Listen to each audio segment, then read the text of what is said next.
what I was hoping if you could explain it to me. Like we have 9 in our business model canvas.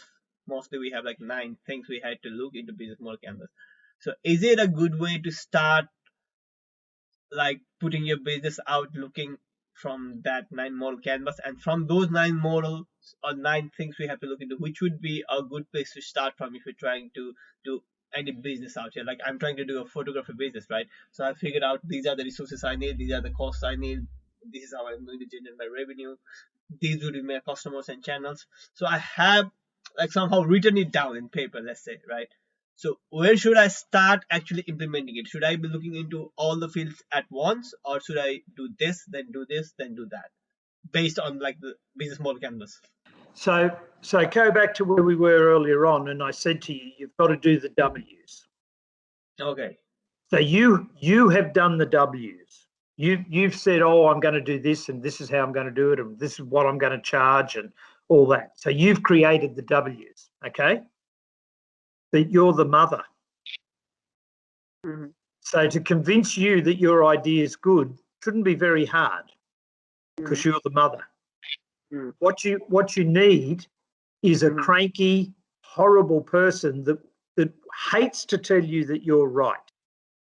So what I try to do is I try to think of somebody that would be very upset if they had to admit that I was right.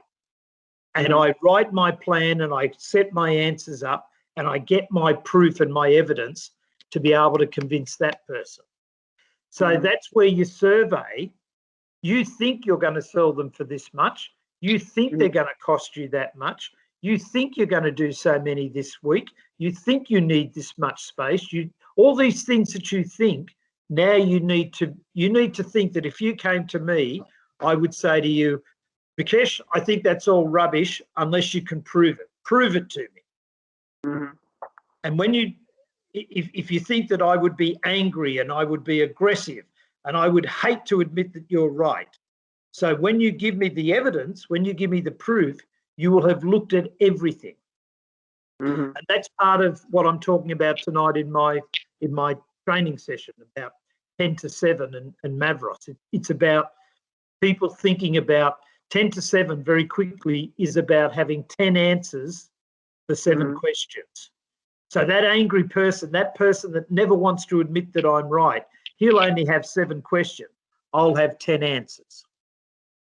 And so when you test all of that, then you start to get your confidence and you suddenly find, oh, it's going to cost a little bit more, but people will also pay a little bit more.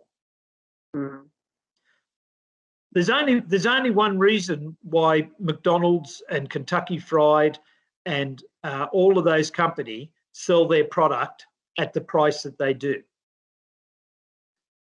Do you want to know what that reason is? Yes, sure.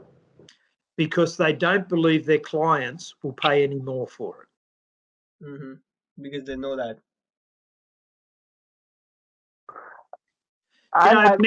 Many years ago, if you guys have done anything on economics, you would have heard about price elasticity. Do you know about price elasticity? Not exactly.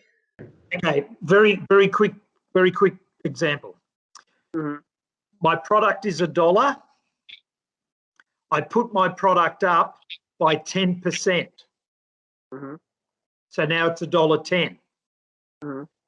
But I lose 20% of my business. So I sell 20% less products by a 10% price rise. Niraj, his product is $1. He sells it for $1.10 now, and his research tells him that he'll only lose 2% of people. So Raj has a very good price elasticity. I have a very bad price. In other words, if you increase the price and you lose too many people, you're actually making less money. Every single retailer looks at price elasticity.